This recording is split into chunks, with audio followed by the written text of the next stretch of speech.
Chinky, ano magandang negosyo na umpisahan para sa mga OFW kahit kami nasa abroad? Alam nyo ba, ang DTI po ay handa na tumulong sa mga OFWs na mag-umpisa ng kanilang negosyo kahit kayo ay nasa abroad pa.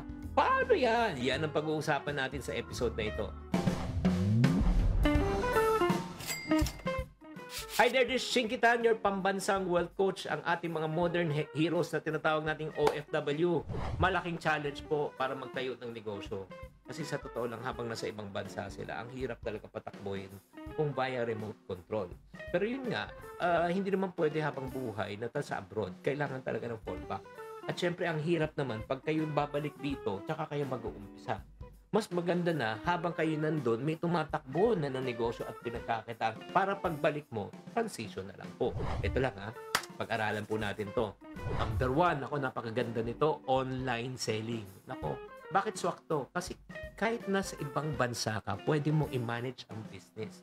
Pwede ka lang gumamit ng platform ng mga shopping site, Lazada, Shopee, TikTok, diba? Pwede ka magbenta kahit nasa abroad ka, magpo-promote ka ng social media, pero ang delivery mo, system, lahat nandito po, logistic partners mo dito sa Pilipinas. Ako, panalong-panalo yung pag-aralan nyo. Pangalawa, franchise business. Bakit ideal to? Kasi sa franchise, may existing na siyang system and support mula sa franchisor.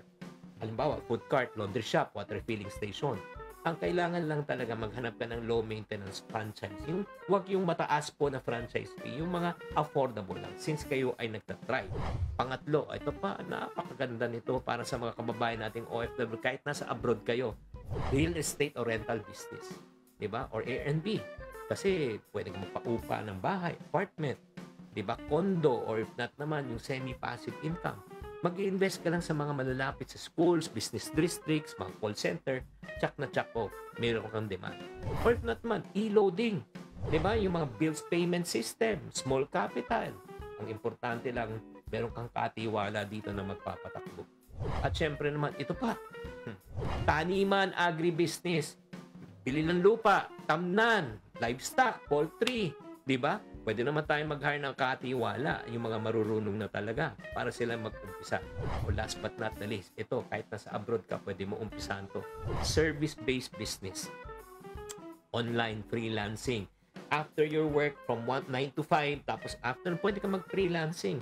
As a matter of fact, pwede rin pa kumuha ng mga freelancer dito sa Pilipinas at kayo na magiging head ng agency.